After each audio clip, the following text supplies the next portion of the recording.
This happened a few months ago when I was working the late shift at a small diner. Late night shifts weren't exactly new to me. I needed the extra cash to cover rent. By midnight, the place was usually quiet with only a couple of regulars or truckers stopping by for coffee. That night, I was wrapping things up.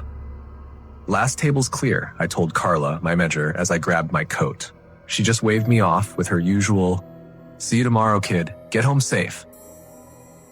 I smiled, but truth be told, walking home alone at night always made me uneasy. The streets around the diner weren't well lit, and once you got past the main road, it felt like you were the only person left in the world, accompanied by nothing but the echo of your own footsteps. As soon as I stepped outside, the cold night air hit me. I zipped up my jacket and started walking. That's when I noticed him, a man leaning against the wall across the street. He wore dark clothes and had a baseball cap pulled low over his face. I told myself it was nothing, just some random guy hanging around late at night. Still, something about him made me quicken my pace. By the time I reached the end of the block, I glanced back. He was walking now, slowly, deliberately, as if he didn't want to lose sight of me. My heart started pounding. Was he following me, or was I just being paranoid? I didn't want to stick around and find out. I picked up my pace and turned a corner, hoping to lose him. But when I glanced over my shoulder again, he was still there, keeping the same distance. Panic set in. I pulled out my phone and tried calling my roommate, Liz. "Come on, pick up," I whispered, but it went straight to voicemail. Great. Ahead, I spotted a convenience store. Without thinking twice, I hurried toward it and slipped inside, TAFE, trying to act normal despite the fact that I was practically gasping for air. The cashier, a guy about my age, scrolling through his phone, looked up and immediately noticed something was off. "Everything okay?" he asked. "There's a guy following me," I said quietly, glancing toward the door. The man wasn't there anymore. The cashier walked over to the window and checked. "I don't see anyone," he said, looking genuinely concerned. I stayed in the store for a while, pretending to browse the shelves while I tried to calm down. After a few minutes, I figured it was safe and decided to take a different route home. I kept my eyes open the whole way, but I didn't see him again. By the time I reached my apartment building, I felt a wave of relief wash over me. I locked the lobby door behind me and practically ran up the stairs to my floor. My hands were still shaking as I fumbled with my keys, but once I got inside, I felt safe, or so I thought. I double-checked the locks on the front door, poured myself a glass of water, and finally started to relax. That's when my phone buzzed. It was a message from Liz. "Sorry, I was asleep. Everything okay?" I quickly texted back, letting her know I was fine now. After setting my phone down, I turned off the kitchen light and headed toward my bedroom. That's when I heard it, a faint rustling sound coming from outside my apartment window. I froze. I live on the second floor, so there shouldn't be anyone out there. Slowly, I crept toward the window and peeked through the blinds. At first, I didn't see anything, just darkness. But as my eyes adjusted, I noticed him. The man from earlier. He was standing on the fire escape just a few feet from my window. My heart nearly stopped. How did he get up there? I backed away and grabbed my phone, dialing 911 with trembling fingers. 911, what's your emergency?" "There's a man outside my window," I whispered. "He's on the fire escape. I don't know how he got up here, but I think he's trying to get in." The operator assured me that the police were on their way. Meanwhile, the man stood there, tapping on the glass softly, almost like he wanted to taunt me. Minutes felt like hours. Eventually, I heard the sound of sirens approaching, and just like that, the man turned and vanished down the fire escape. By the time the police arrived, he was gone. I gave them a description and everything, but they couldn't find him. They promised to patrol the area, but that didn't do much to ease my nerves. I spent the rest of the night sitting by the front door, clutching a kitchen knife and jumping at every little sound. The next morning, after the sun came up, I cautiously checked the fire escape.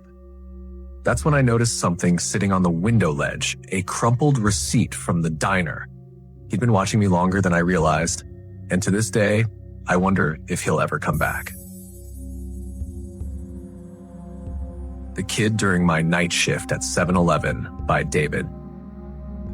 Hey, My name's David, and this happened when I was working the late night shift at a 7-Eleven. It was one of those stormy nights, wind howling, rain pouring down like crazy. There were barely any customers, just a few people hanging around, probably waiting for the rain to let up. My shift mate, Jack, was busy mopping up because water kept seeping in through the door.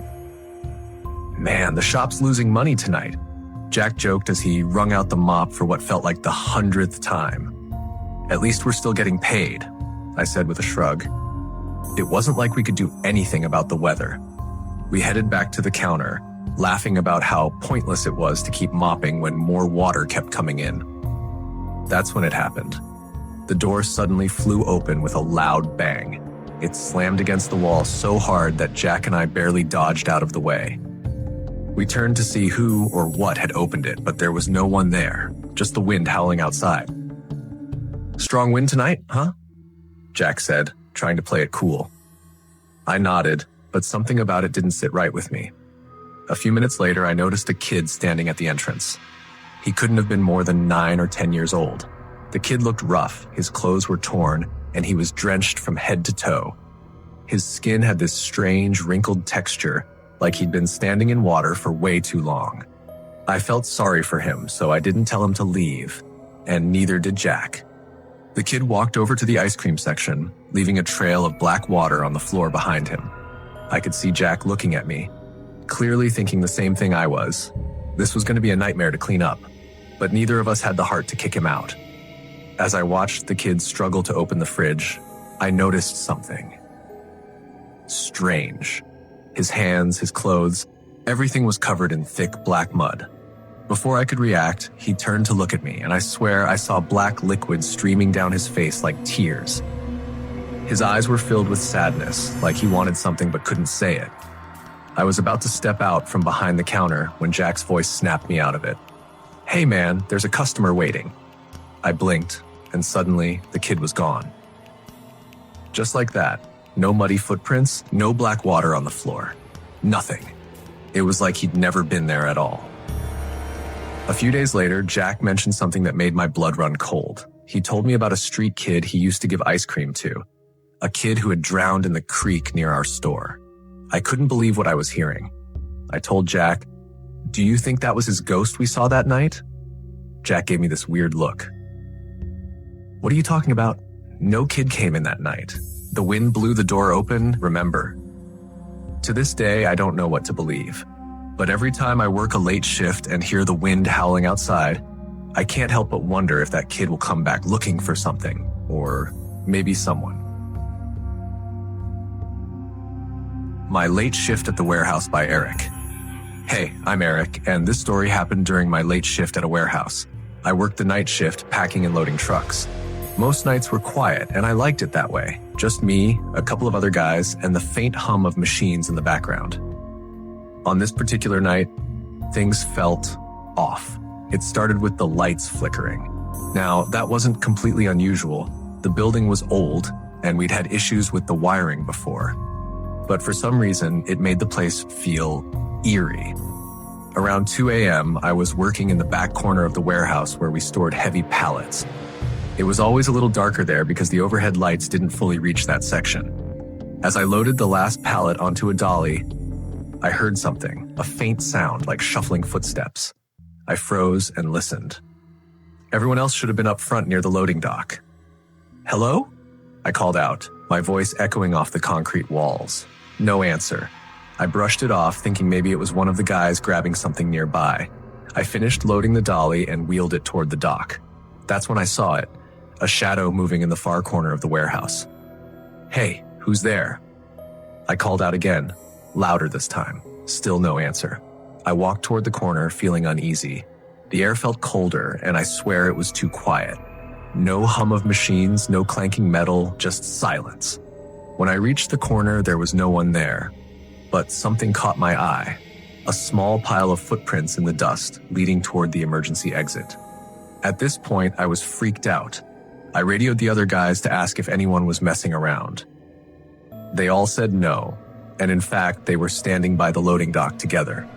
I didn't know what to think, but I wasn't about to stick around that corner by myself. I returned to the main area, keeping an eye on the emergency exit in case someone tried to sneak back in. But for the rest of the shift, nothing else happened.